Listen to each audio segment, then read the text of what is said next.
This is Andrea with Parking Lot Debrief. Okay, I'm here on an episode that I've been wanting to do for a while now. Um, I've I did my research for my master's degree thesis at Western Oregon University. I did the research, I wrote a thesis, we put tons of work in, and then it sits in a repository and you hope people read it. Or I'm sure my family didn't even read it because it's many, many pages. So I just wanted to highlight people doing research. And so I've got some folks who are in the middle of research that will be on at some point. But today I've got a few people who are done with their research as of recently, like recent. And I just want people to know what research is out there because maybe someone can do something with it and reach out to these lovely people. So, if you want to introduce yourselves, Lydia and Catherine, both did their research through Western Oregon University. So, introduce yourselves. What do you want to share with folks? Catherine. Oh, okay. We're all being kind. I'm going to defer to everybody No. else. You first, you first. I'm Catherine Maier. Thank you so much for the opportunity. It's really exciting to be here today. Um, I am the resident Canuck who has joined. So if I say sorry or about strangely, you will soon find out this is me. Yes. I've been interpreting for almost 30 years now, and for work. I was required to get my master's degree and I did it at WOU and had an amazing experience. And Lydia was one of my classmates. Nice. Yeah. And Lydia. Yes, I'm Lydia Rogers. I'm an interpreter in Central Eastern Kentucky area. I've been working as an interpreter for over 5 years now, and yeah, like Catherine said, ended up getting my master's from WU and ended up meeting all of these wonderful people. And so when the opportunity was extended, I was thrilled to take it up and come on here to get to talk about my research. It's an incredible opportunity. Thank you. Yeah, I want people to know what people are doing. So this stuff just doesn't sit Mm. in a repository somewhere and people can use it or talk with you about it or expand on it or whatnot. Um, Yeah, some of the best friends I have are from Western Oregon University from my master's degree. Uh, you paid a lot of money to do research and make some friends. That's what I always say. Uh, The bond is real. two it's true years. though. I mean, The your bond. master's degree is tough and you're all adults at Yeah. that point, so it's like Yeah. real bonding. Hmm. But I figured we'd do about 30 minutes on Catherine's and then 30 minutes on Lydia's. And then we'll put all your contact information in there and maybe even a link to where the people can find this information and it can go from there. So let's start with Catherine. And I'll just first ask, like, you share anything and everything you want to share about it. What was your research about? My research was about interpreting to the void, Mm, particularly working from English to ASL. And quite a lot of my work is done just looking into a camera, and it never feels authentic. And you don't know who's there, or there could be somebody watching, there could not. It's great. I love the opportunity of providing access and being accessible by design, which I think is wonderful, but it makes the work really hard. And then I started thinking about accreditation and certification, that whole process, again, a very inauthentic experience. And if that is a good reflection of our work when we're being assessed. My research is called How Can I Interpret When Nobody is Watching? Um, and what I wanted to do was see if interpreters' behaviors changed when there was an interpreter, excuse me, a consumer present, mhm. and what their perceptions were. And I designed a little methodology where I had interpreters who volunteered. I had seven people participate, two students and five with more than 5 years experience. They interpreted a TED Talk for me. And then a week later, we played the same TED Talk again, but what I had done was the source material was a split screen. So it had the TED Talk, and then it had a pre-recorded deaf person who I interpreted behind the scenes, and I recorded her reaction. So it was just the head nods, Nice. oh, that's interesting. So all those little back channeling feedback cues that interpreters get. Because I wanted to see if it made a difference. What I did was track interpreters' eye gaze movement. That was the behavior I wanted to track. So what I did was sampled 6 minutes out of the video, sort of at the beginning, the middle, and the end, and see where eye gaze moved. And I literally sat with a little timer in each 1 second where their eyes looking on the screen. And I tallied that and made some charts. And after we had done that video, I had a little half-hour interview with them to see what that experience was like. What was really interesting, I was expecting, oh, deaf person, I'm going to make eye contact straight Right. away. But that's not what happened. So it was Hmm. really fascinating. What did happen is that eye gaze stopped moving around, would fixate longer in one place, but close to the source material. Hmm. So it wasn't quite what I was expecting, but you'll have to excuse my cats have been here through with me through the whole journey of this They're part of the master's degree. research. They're Yes. part of the research. They They really have to are. be. Support. Yeah. So I wanted to see what that experience was like, and the interpreters during the interview said they liked having the head nodding. It just provided more motivation to keep going. It also helped them process more deeply. Knowing that somebody is there watching, Mm. they process more deeply. Some of the interpreters found it a distraction, which I Yeah. also found interesting because I could see that, like, if the head nods are coming in the wrong spot, because I have a different Yep. processing time, that I can understand. What Mhm. I'm hoping with the research is that we can rethink how we make materials for the testing and accreditation. And my recommendations is, one, because of the distraction, offer interpreters a choice. Would you like a consumer? Do you want to meet Mhm. your consumer? Do the pre-recorded. There have been studies in the past where there were live panels, but Mm. it's hard to get the same people, consistency, the same reactions at the same places every day. So Right. recording makes sense, and it's also scalable. You just email a video and that's available to everybody who wants to do it. Mhm. Um, but give interpreters a choice whether they want a deaf person there or not. And that also helps with cognitive load. So if you find you're processing more deeply, oh, I've got somebody to react to, I know I had that confidence to continue going. And that's where I would like to see the research lead. Yeah. And it made me think like, could this have been a research question 25 years ago, 20 years ago? Would they even thought of this in terms of because we didn't work virtually then. But I was an Yeah. NITP and we had VHSs. So we were working in Yeah. 2D. We were working with Yep. videotapes and Exactly. 2D and screens, and we didn't have live Mm-hmm. people all the time. So this and all of our certification tests, for the most part, were I think so. videos, right? Yeah. Other Yep. than a few you said are live panels, there could be, Yeah. but I'm sure the COVID and everything being virtual, um, and And access being cool, and we're kind of put into a lot of spaces where we're not interpreting for a client who's looking at us.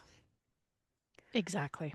Yeah. Exactly. So there is large scale. It's interesting with the research committee, because I was saying I wouldn't mind doing a little pilot test through work. We offer accreditations. Does it have an impact? And then just write up sort of follow-up results that yes, it made a difference. But then how do you implement that ethically? Right. And would it be okay to compare the two groups, those who chose to have a consumer and those who didn't? So it just there is a whole lot more work that needs to be done because no one's ever tried something like this. Right. And if I can chime in as Please. well, Please. Yeah. I was actually one of Catherine's Mm. participants Mm-hmm. So I kind of saw this research, and of course, through the master's program, we also would read each other's papers to provide feedback. So I kind of saw the progression of her research, and I think it's a fascinating and an important topic. But as a participant, I was one of the interpreters that found having the consumer helpful. Mm. Um, and I just found that I was making more intentional choices while I was interpreting instead of just picking kind of what was easier for me in the moment. Mm-hmm. But it also, I felt less tired with the consumer. So even though I was making more intentional choices, there was more that to my processing. It's still, I wasn't as tired at the end compared to when I was just interpreting, like they said, into the void. Right. So it brings up some really interesting points when discussing cognitive load, processing time even, and how far Mhm. or how close you are to the speaker. And I think for me, ever since becoming an interpreter, I crave back channeling so much, and I've become someone. I'm sure anyone who's watching, you're going to see a lot of nodding Yeah. from all of us because Yep. we want to give that because we want to receive that as an interpreter. So it's a very interesting topic, and it does make you think about, you know, the fatigue aspect and the cognitive load and the processing time, and there really is so much involved with it. So I definitely think it's something that needs to be researched further. I feel that Catherine's really started a great um, a great topic that needs to be further investigated, Yeah, I'm so curious if I would find it distracting or not. right? I'd be like, this is fake. So you're really not really nodding at me? Right? So your positive back channeling isn't a reflection of me actually doing a good job. I need like a real person to be like, or like I need to know if I'm not clear. I don't know if it would be, I don't know if it would be helpful or not. That's so interesting.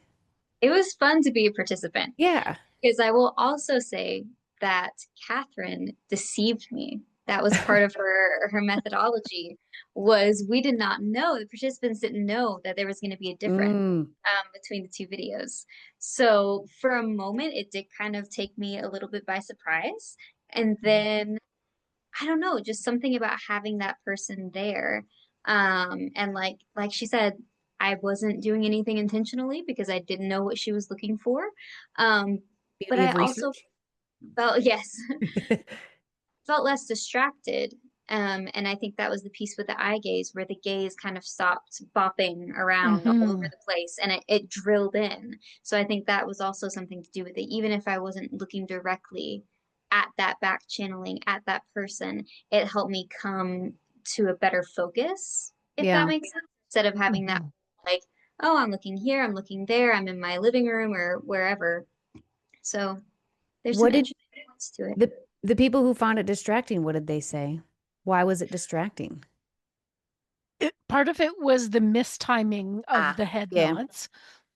Part of it was they didn't know the intention of the deaf person, right. which was Ah, really interesting, something I hadn't ever thought of. So I received some really good feedback, as in run a pilot to work out these little kinks.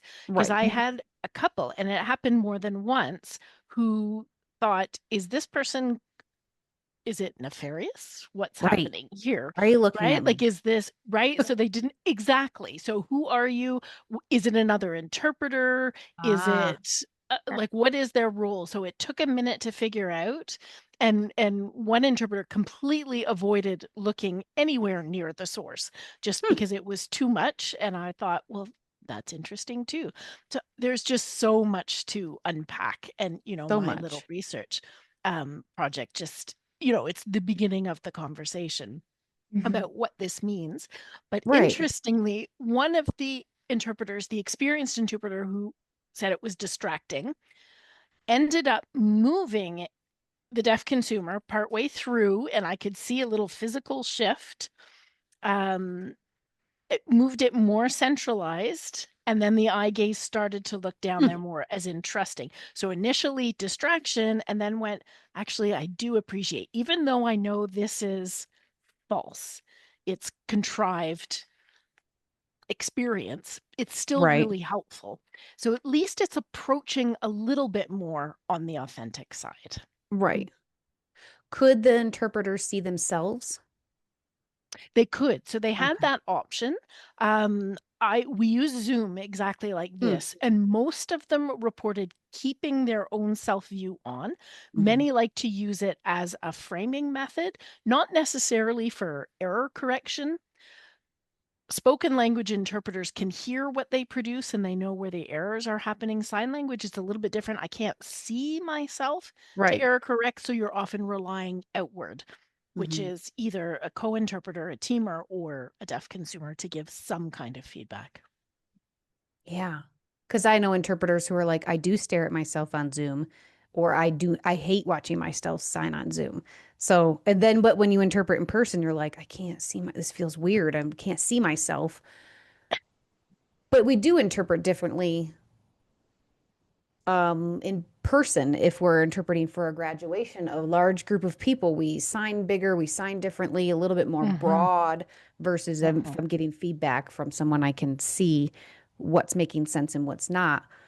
Um, and there has been strategies from mentors and teachers to sometimes picture in your head Mm-hmm. a deaf person that this needs to make sense to, and you can then tailor and interpret appropriately to that person.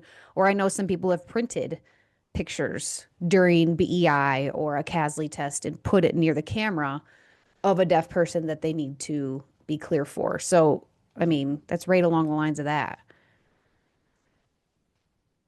What what do you think CASLI would say? What do you think BEI people do you think this would be something that would become, I like that, an option. I like that it's an Yeah. option. Yeah. From the response that I got, it was the e-news, RID e-news that went out, Mm. the research corner looking for volunteers. I had a really good response, more than Nice. I was expecting. I suspect if folks wanted to do more research into this to see if it really is a valid hypothesis that it will improve interpreter performance, because I didn't look at message equivalency at all. So I don't know if there was Ah, deeper processing. It's just self-reported. So I was just relying on that one behavior of the eye gaze. But I suspect people would be interested to see where this would go. yeah, because it would directly impact a lot of the testing we do. And that the NIC has a 40% pass rate. The COI, Certificate of Interpretation, sort of the equivalent in Canada, has a much lower pass rate too. I Mm. was looking at the directory to see how many interpreters of the 800 and some in Canada who are members of unfortunately it's CASLI as well, Mhm. Canadian Association of Sign Language Oh, Interpreters. you're Oh, right. that's Um, not confusing at yeah, all. no, no, not at all. Especially when I'm writing up this research and I'm like, I need to change the name or use the whole or something. Um, but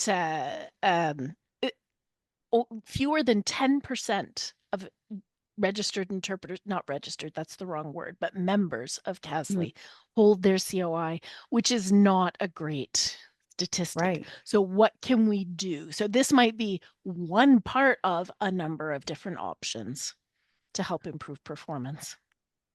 And that's just certification tests. I'm also thinking I teach and how many, that's what we're working with students, our videos Yeah. and how many source materials are used and how it may be helpful to have a person staring at you. I'd love if that person was live, but that's And then probably too much to ask for. and then how do you get that person to react the same way for every That's true. person? And that I think it would be almost as bad just to have somebody completely stone-faced too, who Right. Get out doesn't of have here. any I'd rather reaction, have nobody. right? They're gonna Like, not Rather do have no anything. one. No. so the trick is going to be integrating all of these aspects. Right. what's the next step? What's another piece you or someone could do? Like, what's a bigger piece that this could go to? I would love, through my work, do a little action research. And that was something that we discussed in committee as a potential. I was given some tips of try this, try this, try that, just to see if there's anything here. Is this, I suspect because all 7 interpreters kind of responded in the same way, Mhm. that no, we would indeed have something a little bit better and help improve, and then at least follow up that way just to see if accreditation it helps. Um, we were also discussing during virtual assignments where I don't know if there's a Oh deaf yeah. person, how can Yeah. I incorporate a consumer in there that would help? And we talk about teaming and having a second device. Well, is it on the second device that we might be able to just have a recording of somebody on a loop nodding? Is that incentive enough? I don't know. Right. Yeah, I'm so curious if I would find it distracting or helpful. A live human being is always helpful, so I imagine Yeah, a fake live human being is helpful. yeah. Um, The yeah. other thing too is, do we want to start looking at more of a portfolio based Mm, assessment? what do you mean? Uh, it was an option for the Canadian certification, as in you submit your test video, but along if you want to support like, oh, that's not my best work, but look, here's a video I got permission to share of some actual live work to show you what I can do. So something like that really would be the ultimate inauthentic. This is me working. This is me working in a team. This is me working with different kinds of deaf consumers. Where am I on the spectrum? So, do we want to veer more towards that way? That's ultimate. That's amazing. Yeah. Do Because that research. is it's so performance based. It really is. And it's Yeah. that moment on that day with that consumer because there's so many different parts of, the process and why you make the decisions that you make on that day with that person. Yeah. So, Yeah. oh, that's interesting, Catherine. We hadn't talked about Like, that So there, yet. that'll be my PhD. No, as I I'm not say, kidding. you have more school. I wrote it down. I Gotcha, like that. Catherine. It has a good ring to it. I like it. Yeah. I'm trying to think what else about the research do you want people to know? Or um I think it's just a great additive that I don't feel is harmful. Like I don't feel like it's any sort of Right. interference or detriment or making someone helping them pass in any sort of way other than giving them a space that feels more authentic. Hmm. That was my goal, and that was what I would hope, because we certainly wouldn't want to detract from somebody's performance. Right. And most people say it's the anxiety. Of At least course. having somebody in your corner nodding just gives you that confidence of, okay, no, I can do this. I know I can do this. Is helpful. And I need to make this make sense to this person who's Yeah, staring at me right now. And it's yeah. true, we don't know where to look, which adds to the anxiety. And then some, Hmm. like I said, staring at yourself adds to the anxiety. Um, and I'm not going to look right at the camera because it's just a little square. Like that's it's so interesting. Yeah. That we were coached, where I work, we would interpret for press conferences or high level broadcast. And we were coached by a deaf person, look in the camera because that becomes your eye contact. That's So weird. how can we simulate this? It took a long time to get used to that. That's where you that's where you look. And none of the interpreters that I watched looked at the camera. It was typically at the source, or just kind of like there were the linguistic, indexing with eye gaze and whatnot. So those sort of features, of course, they happened in constructed dialogue and constructed action. The eye gaze is going to move a little bit. But for the most part, his eyes kind of went centrally on the screen as opposed to in the camera. Yeah. And if I'm virtual for a virtual job, I am watching the source. I'm reading their lips, I'm looking at their resources, I'm getting clues from their body language. Yeah. So I have to look at them. And then in person, I'm doing the same, but also I'm looking at the deaf person. So yeah, there's a lot we're doing. Yeah. Anything more you want to add about your research? Or I don't think what can so. people reach out to you for? Do you want to do more? Do you hope that someone else will take it and run? Or like a workshop could come from this? Or like what would you hope? All of the above, I think Perfect. would be great. If somebody has the energy now to, Yeah.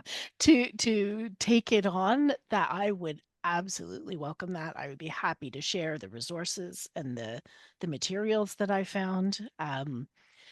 I just think it's really worthwhile. It deserves. I think it's certainly worth investigating more to Oh see yeah. if there really is something there. Absolutely. Yeah. Especially when it's tied to certification and or education. Agreed.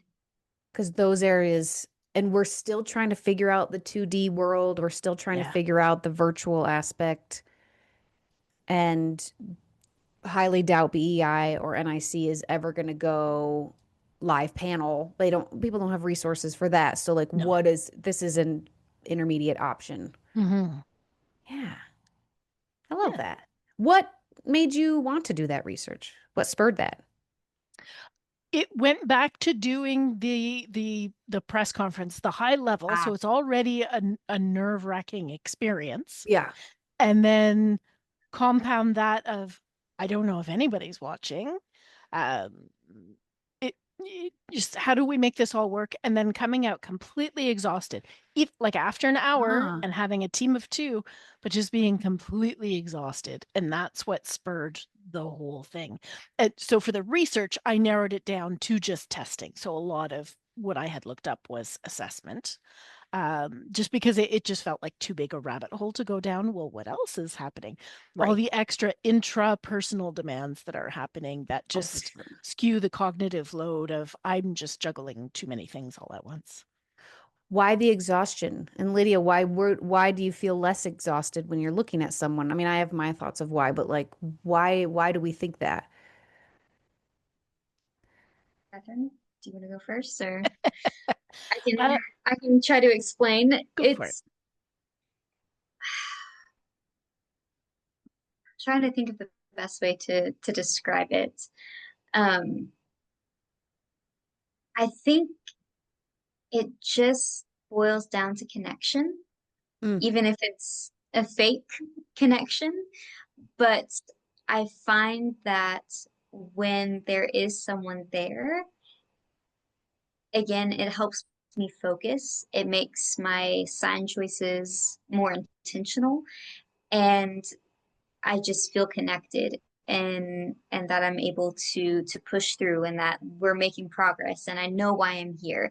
I know the purpose behind what I'm doing. And I think that kind of feeds me more energy and compared to if I'm just sitting somewhere interpreting and I see no one, I am just like in my living room. There's no connection. There's nothing really tying me to the work. Where it yeah. not that it feels pointless because there's the chance that oh someone might watch this or oh well maybe it'll be used for this that or the other, but having someone there it it fills me with that sense of purpose. So maybe that feeds into it. And I don't know, there's just something about feeling connected to the work, not just the client, but you're feeling connected to the work and you feel a sense of purpose as you're working with that client. It again, it feels more authentic to why we do what we do as interpreters. Yeah. And that I can only speculate, and that's something else that would need to be investigated as well. Is why what is the exhaustion? My thought on it is that of I have a myriad of choices I can make right now. And I'm Yes. going to pick a number of them, and I don't know which way, but at least if I have a nod, suddenly the choices that I have to make Yes. is far fewer. I think Perfect. that helps that I still don't have all this background chatter happening of, is this good? Am I bad? Is it clear? Should I do an expansion here? Should I not? At least with a nod is okay, it is the motivation to keep going. It is the confidence to keep going. Yeah, that's really what I wrote down too of like when I'm interpreting into the void, I'm like, is this making sense? And so I try 10 different No ways to idea. make it make sense. So I'm doing the job sometimes harder. Yeah. And it made me think like students don't interpret to any sort of nodding or any sort of back channeling for majority of their ITP or their training. Yeah. And then when we're like, okay, you ready to go interpret for a deaf person, they're terrified. So this might be just a tiny little like soft launch into someone actually Yeah. staring at you Yeah. because they don't often get anyone looking. And then it becomes opposite where we as experienced interpreters, I need someone to see me, and students are like, oh Hmm. my God, don't look at me. So Yeah. yeah, The slow transition to yes. real world interpreting. Actual people staring at you. Yeah. Well, great. I'll put Catherine's information in here, and I'm sure a workshop could come from this, a more research, more yeah, I'm very curious because sometimes, yeah, interpreting into the void, we work harder and we're exhausted. And sometimes people do the opposite, where I'm like, you have to actually think someone's out there. Stop, you're being lazy. Yeah. And it is Yeah. worse. So Yes. that's also the other end people could go of, You can and make it too hard, you can make it too easy. too You can't easy. too easy Yeah. on you. Hmm. Which then Yeah. makes no sense to a deaf consumer who may be sitting in the back or even on a certification test of no one's there. So I don't know. So Yeah. Yeah. great. Anything else you want Mhm. to add or say? I think we've covered it really well. Perfect. Just how many pages was your thesis? It was only wasn't very long, like 50 Okay. pages. Okay. Yeah. See, but see, that's It's a lot to write totally 50 pages. But still, you totally covered it digestible. so amazing. Awesome. Thanks. We'll shift gears over to Lydia. Um, and I'll hand it over to you to explain what you would like to explain about your research. You can explain it all beginning to end or do chunks and we can talk about each chunk or whichever you feel like. Where to begin? Where to begin? Uh, Let's see. Well, for me, I'll start with the inspiration and kind of where yes. the idea came. I was working as a VRS interpreter, and I had finished my training, and during the training, they said, "Okay, we're gonna have your training on how to do 911 interpreting." And I thought, "Oh my goodness, that's terrifying." And then went through, and before my first shift, my first day, my trainer was like, "Oh, don't worry about that. The chances of you getting a 911 call on your first couple weeks or months on the job, that's really low." First day of the job, 911 call came Of through. course. Of Of course. course, of course. Um, and really, when that call came in, obviously I was nervous, but I was like, okay, I've trained, I know what to do. Here we go. And the 911 operator kind of didn't know what was going on. And I still read my script, did the whole thing. And there were a lot of different factors that really went wrong with that call. And a lot of them were related to the 911 operator's confusion as to working with an interpreter. Mm, The answers were delayed because it was going through me. It was very high risk domestic violence situation, so there was a lot of stress on all parties involved. Bad connection, one hand signing for me, eye gaze. The deaf client was looking around, trying to confirm and make sure that they were safe, and then coming back to me, which was delaying the process, and just a lot of different factors. Things went crazy. All in all, I can say there was a safe resolution to the call. Help was able to arrive, so we got through it. Um, but yeah, first day on the job, that was how it a good works. time. And right, I was like, all right, here we go. So I went home and immediately called my mom because my mom was a 911 operator for many years. And I was just curious and asked, hey, mom, like, did you have training on VRS? And she was like, no, I didn't. Mm. And on that phone call, she said, if you ever get your master's, you should study this. So credit goes to mom. Technically, this Nice. was her idea. And a few years later, I had the opportunity to attend Western Oregon. And I was like, you know what? I think I might investigate this. And I went ahead and created a survey for 911 operators and reached out to 4 different 911 centers. I live and work in Kentucky, but I grew up in Southern Illinois. So I had 3 in Kentucky and 1 in my home area where I grew up in Illinois. And I contacted more, but those were the 4 that were willing to participate. I had a total of about 35 participants. And the total of 35 across those 4 centers. And I just sent out a survey asking, how long have you been an operator? Have you had training on VRS? How long was your training program to become a 911 operator? Asking these questions and then asking, do you find VRS more stressful or difficult compared to non-VRS emergency calls? And I also had them rate their knowledge level of VRS on a Likert scale of 1 to 5, 1 being unfamiliar and 5 being very familiar. We had the same thing, but I asked them instead to rate their comfort when processing VRS calls. 1 was I'm not comfortable at all, so like very uncomfortable. 2, very comfortable. And the results were very interesting to me. And I think the most important statistic that I got out of it was of those 35 participants, 48% had not had any training on how to process VRS calls. Almost half. Knew Almost half. nothing. Yeah, no training at least. Oh, no training. Um, Yep. no training.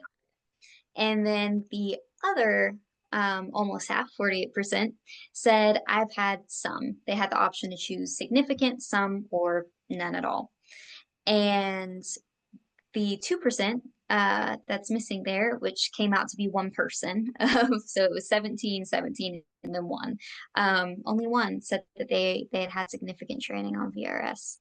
Huh. And when I moved into the knowledge and comfort levels, for knowledge, the majority landed in that middle, rated themselves at a 3, which is very common for Likert scales. People tend to find that neutral middle ground.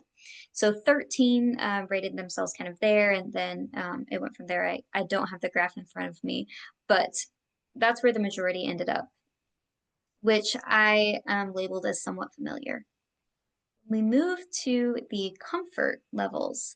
We saw that swing really hard, and we had 11 rating themselves at not comfortable at all. Mm.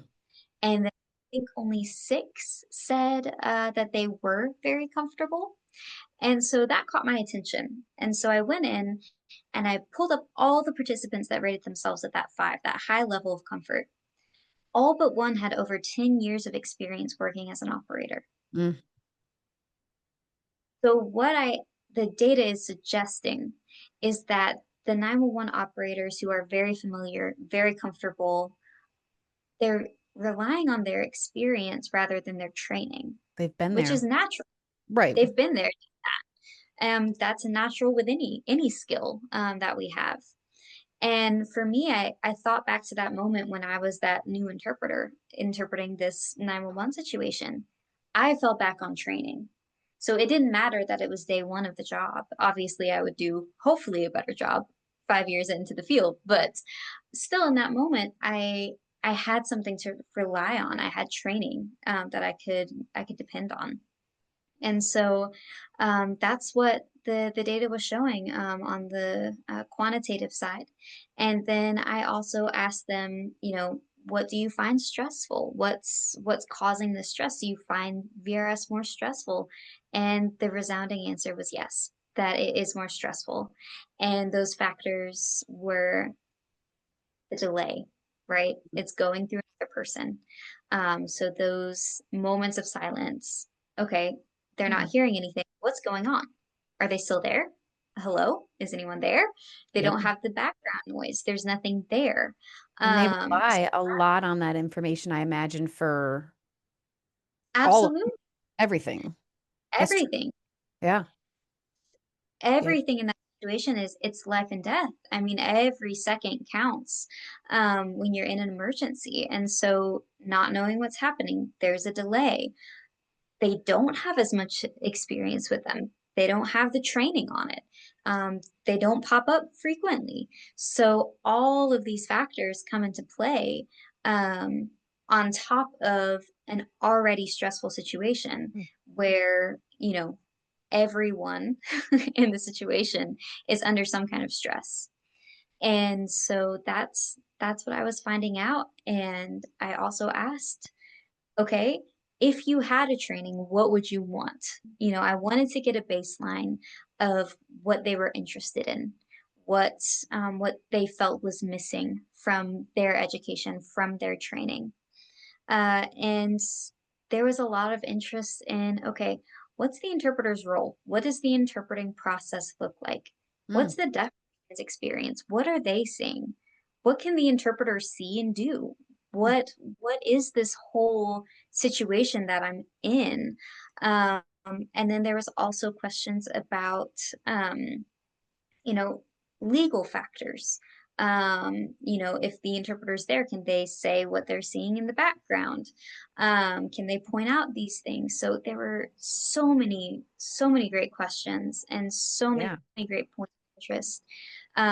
Another person said, I feel like, and I'm gonna, paraphrase here, but essentially saying that they've noticed that the deaf clients or the deaf people in the emergency feel that the 911 operators are being rude because it's a very direct line of questions and Yes. it's very fast paced.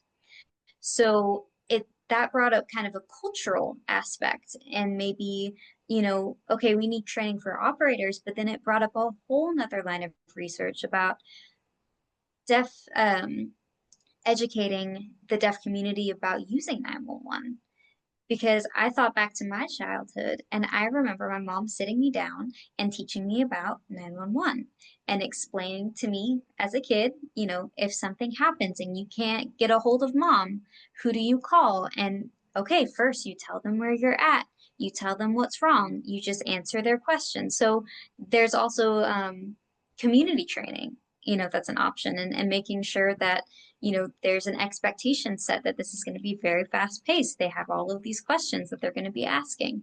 And So that, that participant, yeah, I'm just thinking that oh, as go ahead. hearing people, we hear that in movies, we hear that on Instagram, we hear any 911 calls. It's curt, it's short, they are asking questions. Deaf people like to give context. Nope, give me the answer of this.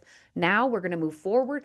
Yeah, so I like the piece of I like that your participants gave you answers, but also you can hear their experience in their answers of like, we know how to do our job, so help us do our job Yes, better too by telling me what y'all do.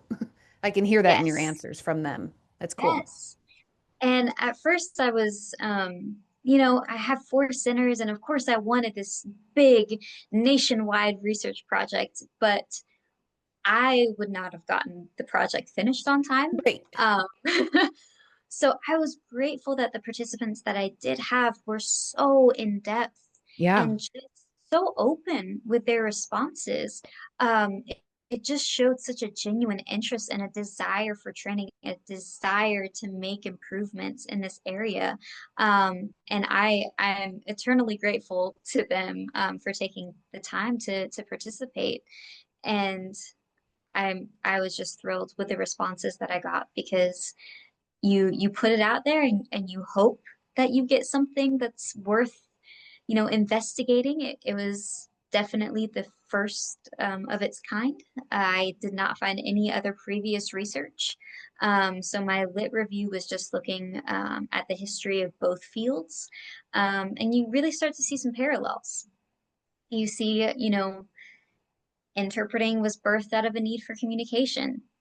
911 is from a need for communication in an emergency. Both have high rates of stress and burnout. Um, both have, different ways of training. And I saw a lot of variety with training, even in the 911 field. Some programs were 4 weeks, some were 8 weeks, some were 14 or more weeks. And so there was a lot of variety with how much training they had, their programs, even within centers. There was nothing I would say standardized. that's nothing, that's not standardized because it's what, county level, state level. Like it's not something that No, can be standardized. it's not done at a federal level, depending on if you're under the county versus the city versus, state. And all of that has to do with different funding, as Right. well. So depending on what funding you're under, that's going to impact training as well. So there was a lot of variety in answers, but even with that, just an overwhelming response of we want more training because this is more stressful and this is more difficult for us, and it's making it harder on everybody involved in the process. Yeah, who in, I mean, I'm sure the participants didn't know because they aren't part of this community, but like who could infiltrate and provide that training? Like Sorensen, Convo, Purple? Like would the company, the VRS companies themselves go to all of these centers? Like who would be, and I'll just be honest, modules and a thing you have to click through is something you're going to forget and you click through it because you have to. Like a card next to their desk or like I'm curious what would be Absolutely. helpful? What did they think would be helpful? They don't know what they don't know though, so like that's hard to ask what they need because they don't know yet. Mhm. No, this was something that I discussed with my committee, Yeah. because obviously in the thesis itself, it was asking about, okay, what are your recommendations? Yeah. Um, and I think it was a pretty obvious answer. It wasn't a big surprise for the reader that the recommendation is, oh, training. Training. Nice. Yes. Wow, Yeah. I'm shocked. But then the question became, okay, well, what is that going to look like, and what can Right. that look like? And so during my defense of the thesis, my committee members, who are all wonderful people, were helping me brainstorm. And of course, as much as we would love for something to be at that like top level that flows down, um, my committee members really were just encouraging me to start small and Yeah. to start at the workshop level. I have the research, I have the baseline, and to essentially, for me, try to create this type of workshop, start local. I've already got a relationship started with these centers because I was in contact with their supervisor saying, hey, would you guys be interested in participating? So I know that these four are interested, and I know that they're willing to collaborate. Um, and I will add to it as well that one of the centers is located in Danville, Kentucky, which is also where the School for the Deaf is, Oh, nice. very near there. And so there's a really strong interest, Yes. there. And I think that additional awareness, from the people that live and work in Danville, having the School for the Deaf in town.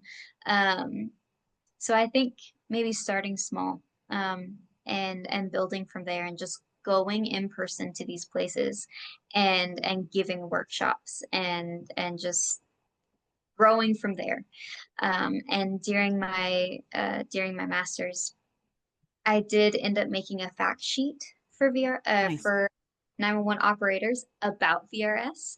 It Nice. is by no means a training, but it does just kind of go through and explain what VRS is, um, some things to expect, like lag time, delay. Silence does not mean inactivity. Right. Um, there are things happening that you can't hear. So patience, and don't freak out just yet. Things are still happening, even if you can't hear it. So I did create a very basic fact sheet, just a one pager with just a few blocks of information on Yeah. a. So I would love to get those printed and distributed to, local centers, and then, like I said, eventually, work on creating a workshop, starting small, and hoping that things spread from there. Yeah. Because I was thinking of like even when, deaf people give presentations to people about VRS, just seeing the picture of a deaf person on camera, an interpreter Yes, sitting there seeing the deaf person, and then hearing yes, the hearing person, like just yes, even visualizing that, they're like, oh, okay. Like people can't think of that. I mean, with Zoom, we can just use examples of Zoom or Skype now. Like we can say that. FaceTime. Mhm. Yeah. FaceTime. Like we can say all that now. Curious if you asked or if they brought up, do they engage with other language lines? Yes, so And if that was is actually that one of part of it? Yeah. the questions was, is VRS just for ASL, or is Ah, this also how other language mm, lines? So that's another piece. But I think with that, I don't know, maybe that one is still a little bit more familiar. I didn't research, I didn't ask anything about right. that. VRS is its own thing. But yeah, there were some questions, and I believe a few people said, I've also done Spanish or I've also done other languages. What's the difference? Because again, Mm. it's that scene piece of the puzzle. Um, and also, again, hearing the question being repeated in another language, they There's can no hear something's that something's happening. happening compared Yes. to the silence that they get Yes. with a sign language interpreter. Yep. And that delay was the top or the most common reason for more stress was, okay, what's happening though? Like, am I still connected, or are they still there? What's going on? So I think there's something to that piece about hearing what's happening. If they're hearing their own question being repeated in Spanish multiple times, that tells them, okay, that person isn't hearing it for some reason, or that person is distracted, so they're asking again.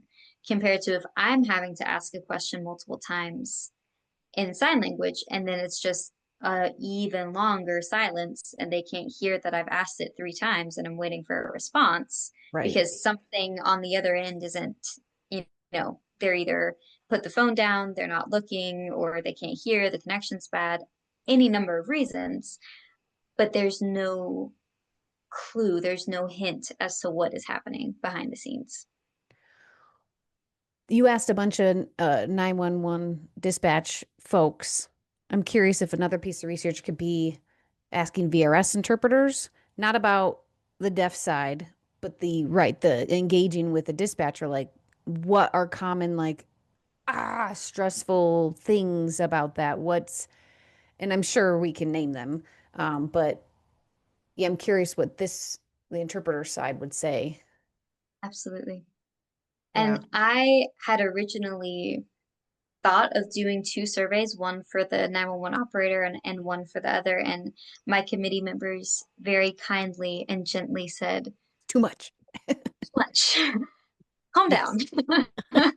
too much. Ugh, Do you want to graduate? right. Yes. Too much. Too much. Do that later.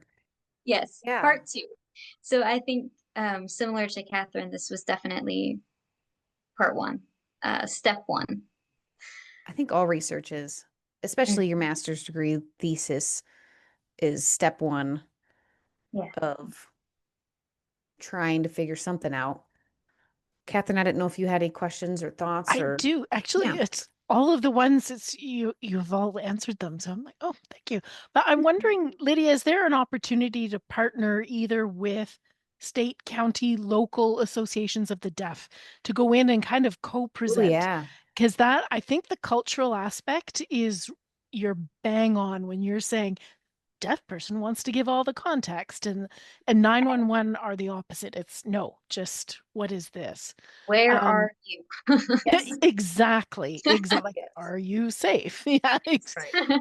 but there, yeah, to somehow get the word out more and just co-present because I think it's key for both.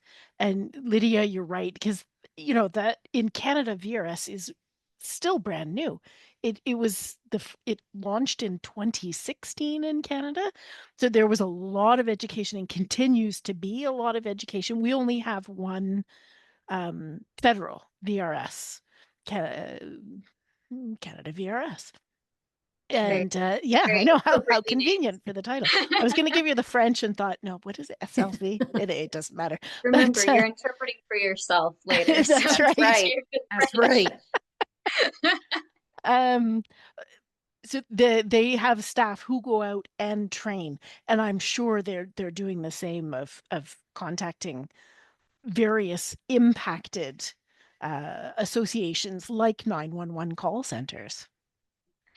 And in my recommendations, I specifically was saying like it's going to be a team effort. We're going to need cooperation from the centers, the VRS companies, and the deaf community. It's going to take all three groups involved in this process to be able to communicate really, because that's Yeah, what's happening yeah. on a 911 call is you've got three very distinct people involved, all with different roles, all stressed while in this situation, Yeah. and we're trying to figure out how to communicate and how this is going to work between Mm, all three of us. And at the end of the day, it's that deaf person that is at their most vulnerable, and mhm, we need to be able to get the effective and efficient help that they need with the same compassion and service that every other person mm, is getting. mhm, And I think for me, one of the times that I was interpreting, right? Um, the operator's stressed, I'm trying to interpret this. And a couple weeks after that, I had to call 911. I was in a car accident. And the 911 operator, oh, I'm fine now, by the way. So Yes. everything was fine. But obviously I was rattled. I was scared. I was making sure that I was physically okay. And that operator was so calming and Mm, so compassionate. And that was influencing me in that moment. And that was helping me to stay calm because I had a lifeline of someone else who was calm. And then it mm, broke my heart when I realized that that deaf person wasn't getting that. They were getting mm, more stress from mm, me because the operator's stress, like everyone's stressed now. mhm, So that wasn't an equivalent experience of what I had when I had that calm, soothing voice happening compared to they're seeing an interpreter trying to explain that there's an interpreter when they're like, hey, no, I need to tell you where I am. And I'm like, yeah, I'm trying to tell them where you are, but like they're not getting that I'm not you. Right. And so it's just that it's a completely different experience. So it's going to take all three groups to be mhm, able to come together and say, okay, this is what the expectation is. This is what the communication is going to look like. And this is how we can all work together to make sure that help gets there quickly. And also that the people walking into that situation are prepared for Right. what they're walking into. All of that information is passed off to EMS, to police, to whoever is walking in, that they have all the knowledge that they need mhm. before, and so that way they're prepared with the right kind of help. So it's A gonna take lot. some doing. Yeah. Yeah. Any last things you'd like to add, Lydia, of your research, what you want to do with it, where it's going, what you want from people? And then I'll put definitely your information and a link to both your research in the notes. Yes, I think just a heads up, research wise, I got an email that it will be after the summer term, I think is when they're going to get officially published, where you can Ah, actually read them. So Mhm. perfect. there is going to be a heads up, a little bit of a delay. Um, an email came out saying like, hey, we're sorry, but unfortunately, due to like staffing or something, it will be Mm. officially published, I think. Um, but yeah, we can definitely get our information out there and eventually get the links to the thesis added in there. What is the title of your thesis, Lydia? The title is Every Second Counts, Assessing the Preparedness of 911 Operators to Process VRS Calls, Video Relay Service Calls.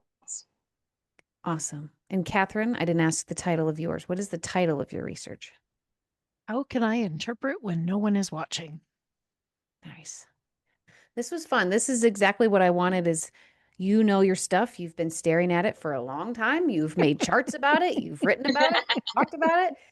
And as you said, this is a good way for friends and family to listen to an hour-long podcast or 30 minutes of yours to hear what you just did and put all of your hard work into versus reading a very long thesis.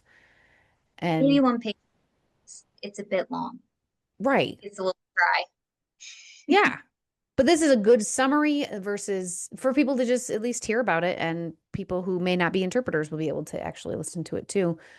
Thank you both so much. I'll say this, others who have research that they'd like to talk about, email me, parkinglotdebrief@gmail.com. Yeah, I want to talk more with people who are doing active research, who need participants.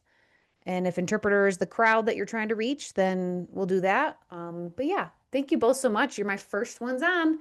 And it's very brave to share your stuff. Yay. Well, thank Thanks so you much. Yeah. much for the opportunity and just for letting us come on here and take up an hour of your time Oh, talking yeah. about all of our really appreciate it. Yeah. It was great It's hearing about it. Thank you both. Yeah, thank you. Yeah, it's a wonderful platform just to get a taste of who's doing what out there. It's Who's doing what? fantastic. Because there's Yeah, people doing stuff, and I really want people to hear about it. yeah, So yeah, awesome. Thanks. fantastic. All right, thank you.